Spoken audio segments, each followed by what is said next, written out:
Fala Manolas e Manolas, Felipe Par na área com mais um vídeo para vocês. Eu espero que vocês estejam muito bem. E no vídeo de hoje eu vou trazer algo diferente aqui para vocês. Muitos de vocês pedem para eu trazer uma ministração completa, uma palavra completa, um vídeo que tenha a palavra toda para vocês anotarem e tudo mais.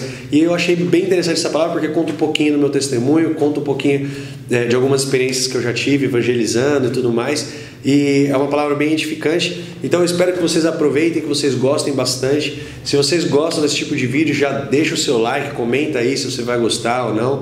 Compartilha com seus amigos. E é isso aí, espero que vocês gostem. Até mais, tchau, tchau. E hoje eu vim falar aqui a respeito dessa grande comissão. E gostaria de impartir algo com vocês. Se você não sabe o que significa essa palavra impartir, é porque ela não existe no vocabulário português. Ela só existe em inglês e em espanhol. Em português não criaram uma palavra ainda que significa impartir, mas aí eu uso ela em espanhol mesmo, mas você vai entender o significado. Que é, impartir é uma espécie de transferência. É como se você transferisse algo. E a palavra que mais se aproxima de quando Deus ele chega nos apóstolos em Pentecostes e transfere o Espírito Santo, é a palavra impartição. Só que em português não criaram uma palavra para ela, então eu uso em espanhol mesmo. A nossa prioridade aqui na terra deve ser continuar a obra de Jesus Cristo. Ou seja, cumprir a visão, a missão e os valores de Jesus. Quantos sabem o que Jesus veio nessa terra fazer? Quantos sabem? Alguém sabe? Trazer liberdade. O que mais? Curar os enfermos, expulsar, salvar. Jesus Cristo, quando ele veio nessa terra, ele fazia 4 coisas. A primeira, ele pregava o evangelho de Deus. A segunda, ele ensinava a respeito do evangelho do reino. A terceira, ele curava os doentes. E quarta, ele expulsava os demônios, libertava as pessoas. Então, o ministério de Jesus está baseado nesses 4 fundamentos. Muitas pessoas, elas perdem a paixão de seguir os passos de Jesus. É muito fácil a gente se acostumar com o ambiente de uma igreja, um ambiente onde a gente tem amigos, onde a gente tem pessoas que a gente gosta, pessoas que viram a gente crescer, pessoas que viram a gente... enfim, se gera algo que faça a gente realmente ter algo para morrer. Se é que você me entende. Algo que você fala assim, cara, eu morreria por isso. Eu perderia a minha vida por isso. Jesus Cristo, ele acreditou tanto na missão dele, acreditou tanto na visão que ele tinha para cumprir essa terra, que ele entregou a sua própria vida por isso. E não foi só ele, não. Se você pegar todos os apóstolos, tirando, acho que João, que foi quem escreveu o Apocalipse, todos os apóstolos morreram de formas inacreditáveis por causa da missão que eles tinham aqui na terra. O que você está me falando, Felipe? Você está falando que eu tenho que me matar? Não. Ou sim, não estou querendo dizer necessariamente que você tenha que se matar, não. Mas se levar o reino de Deus vai fazer você matar a sua popularidade, vai fazer matar aquilo que você acreditou que era o seu sonho, sim, eu estou dizendo, você deveria permitir que isso acontecesse. O evangelho é muito mais do que um estilo de adoração, um estilo de canção, um estilo de falar. Talvez você está estranhando, porque eu não faço parte necessariamente dessa igreja. Eu faço parte dessa igreja sim, como irmão, mas não convivo aqui nessa igreja sempre. Então talvez o meu jeito de falar seja diferente para você. Talvez o jeito que eu oro e que eu adoro ao Senhor seja diferente para você. Talvez você está acostumado a adorar com a mão levantada, o outro está com a mão no coração, o outro está fazendo assim. Cada um, isso na verdade não tem tanta relevância. Porque na verdade o que importa é que você tenha uma vida onde você segue os passos de Cristo. Nós temos diferenças, como irmãos temos diferenças, mas o que importa é o quão relevante nós temos sido para o reino de Deus. E foi quando eu cheguei à idade de 20 anos, hoje eu tenho 26. E eu tomei uma decisão na minha vida, eu falei, ou eu vou viver esse evangelho de verdade, e eu vou ver esse evangelho acontecendo de verdade, ou para mim é melhor não estar na igreja. Porque eu cheguei num momento onde eu me senti meio que enganando a Deus, como se eu estivesse fazendo algo só para agradar meus pais, ou algo do tipo. E eu falei, ou eu levo uma vida a sério com Jesus, ou para mim é melhor fazer aquilo que eu quero fazer sem me preocupar com o que as pessoas vão achar. E foi quando eu tomei a decisão de seguir os passos de Cristo.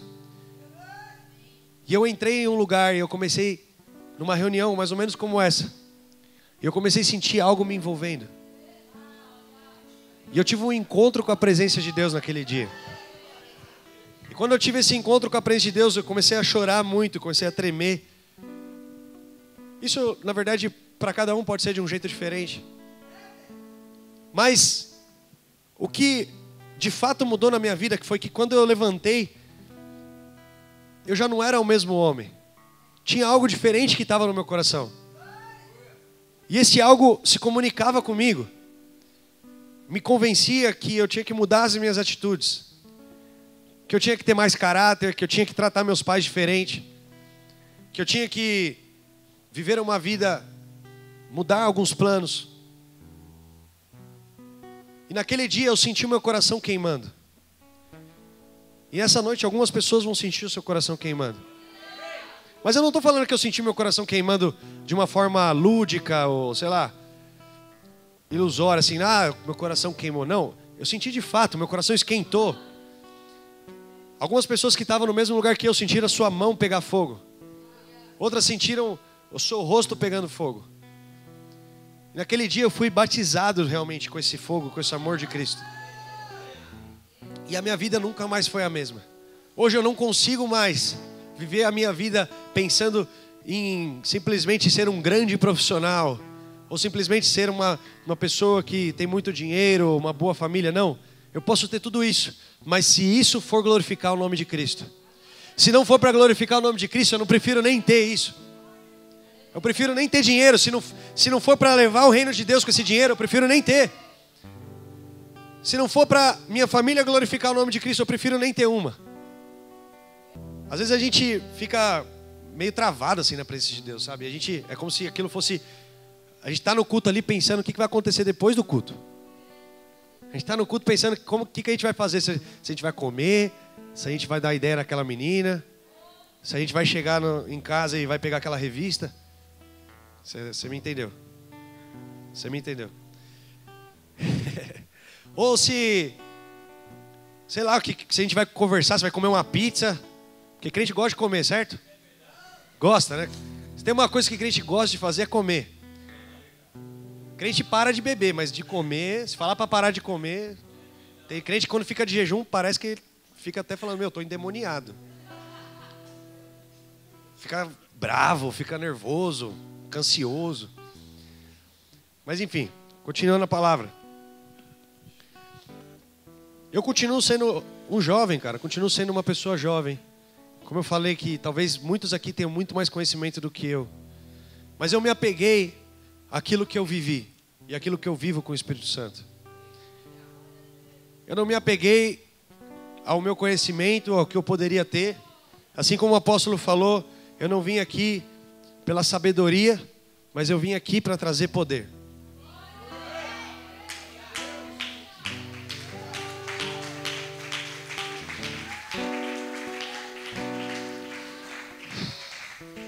E qual que é a nossa prioridade nisso?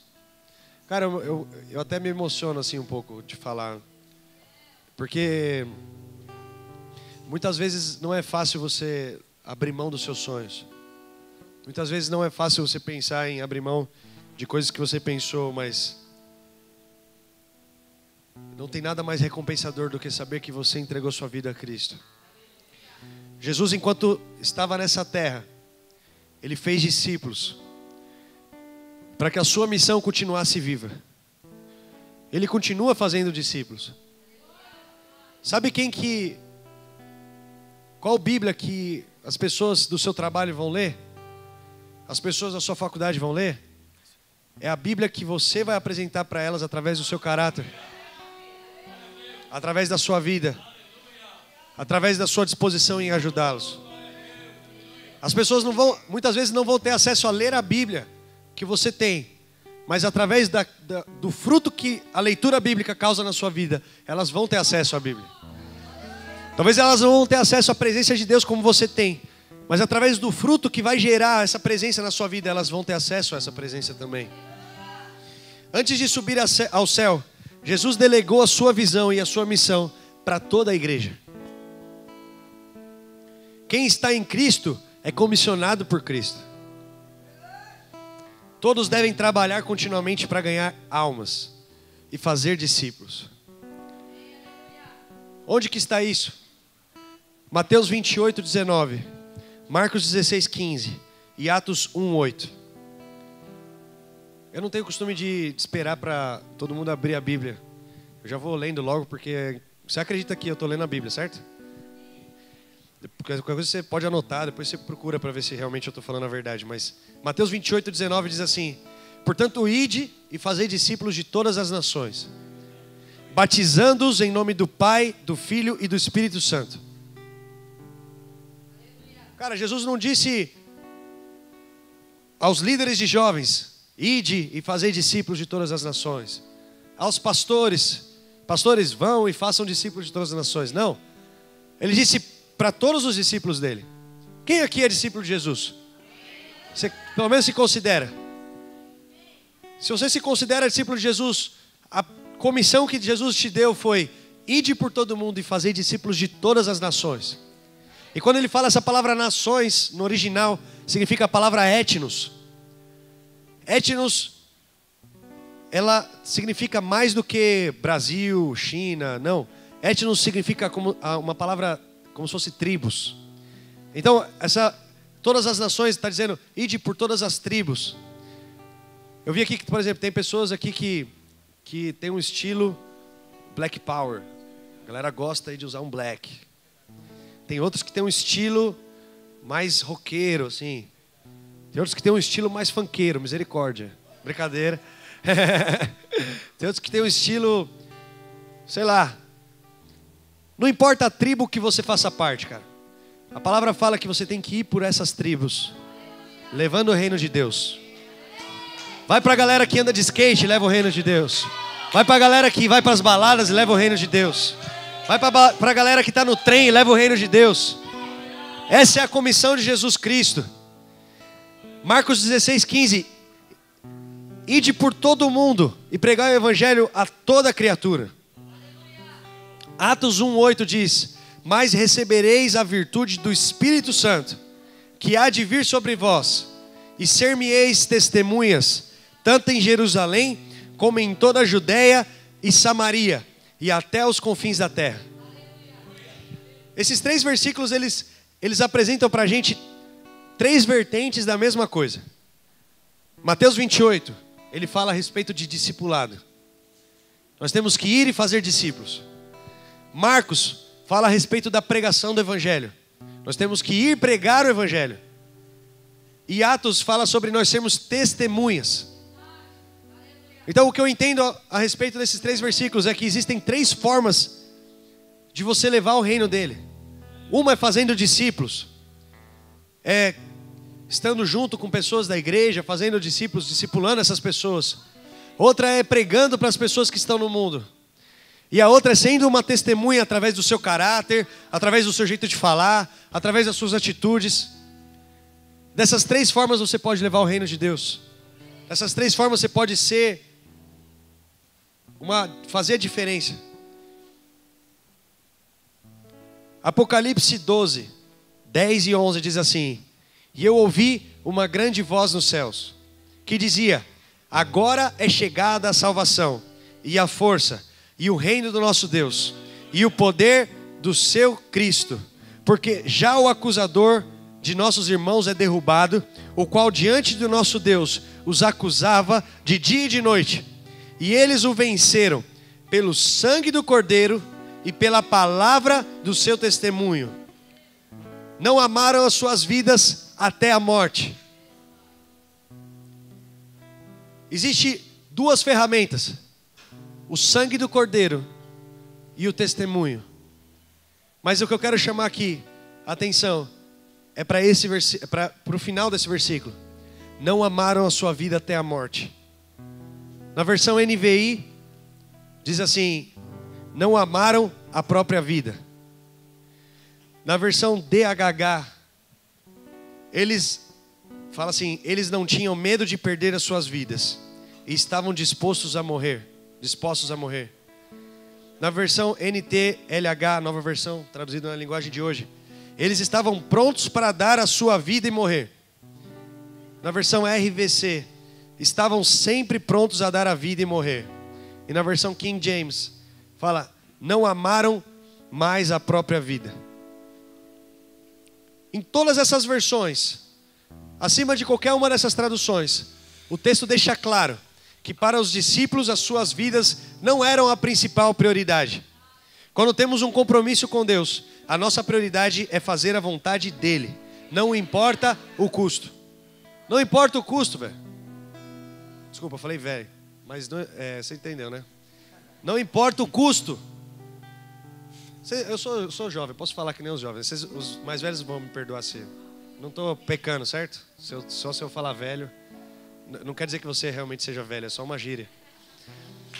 Mas brother, você tem que buscar o reino de Deus acima da sua vida, cara. Acima das suas prioridades. O apóstolo Paulo diz que... os apóstolos de Cristo, eles não amaram a sua vida. Sabe o que é você ter um plano e você simplesmente abandonar esse plano? Porque você diz: não importa a minha vida. O que importa é que o reino de Deus cresça. Mas sabe o que é legal? Quando você não ama a sua vida, você encontra uma nova vida. E essa vida é a vida que Cristo tem para você. E é por isso que o apóstolo Paulo diz: não vivo mais eu, mas Cristo vive em mim.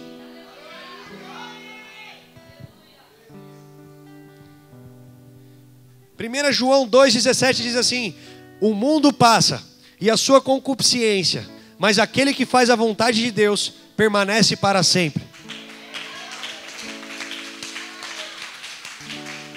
E foi por isso, cara, que a gente começou a levar o reino de Deus e abrir mão da nossa vergonha.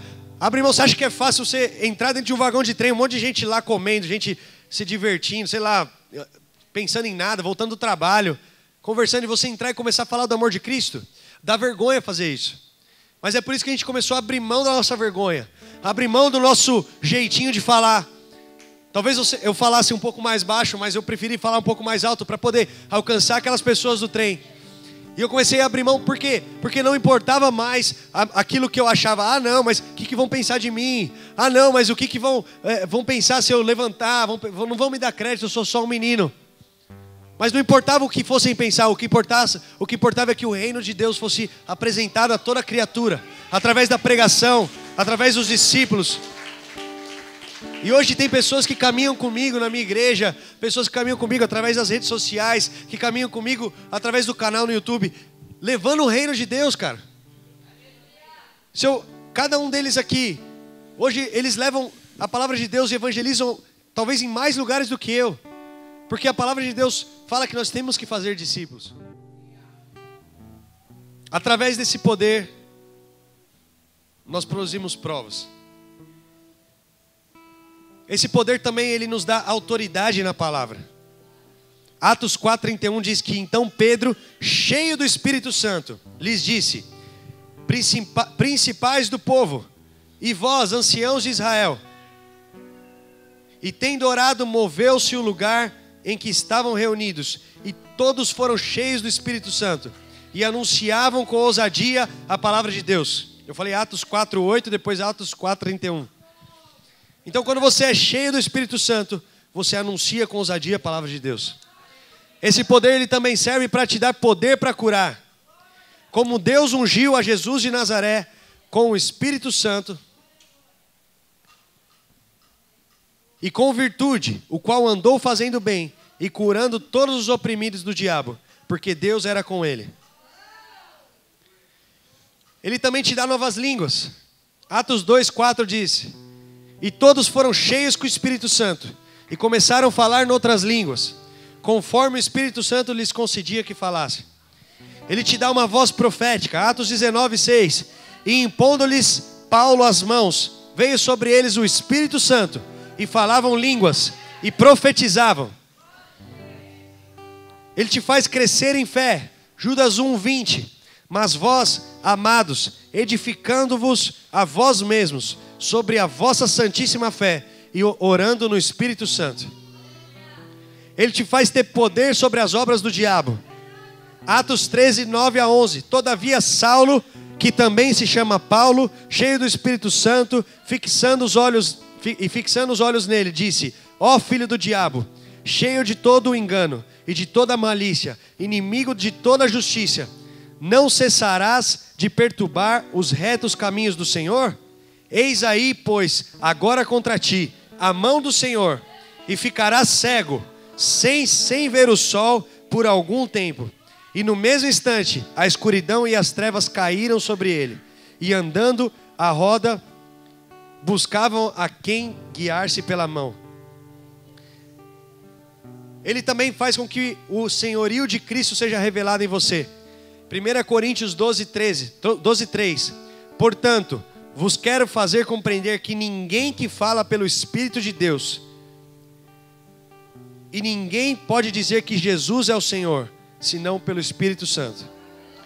Atos 7:55 diz... Não, desculpa. Esse poder também faz com que você veja a glória de Deus. Em Atos 7:55 diz: mas ele, estando cheio do Espírito Santo, fixando os olhos em Deus, no céu, viu a glória de Deus e Jesus, que estava à direita de Deus. Mateus 3:11 fala: eu vos batizo com água para arrependimento, mas depois de mim vem alguém mais poderoso do que eu, tanto que eu não sou digno de levar as suas sandálias. Ele os batizará com o Espírito Santo e com fogo.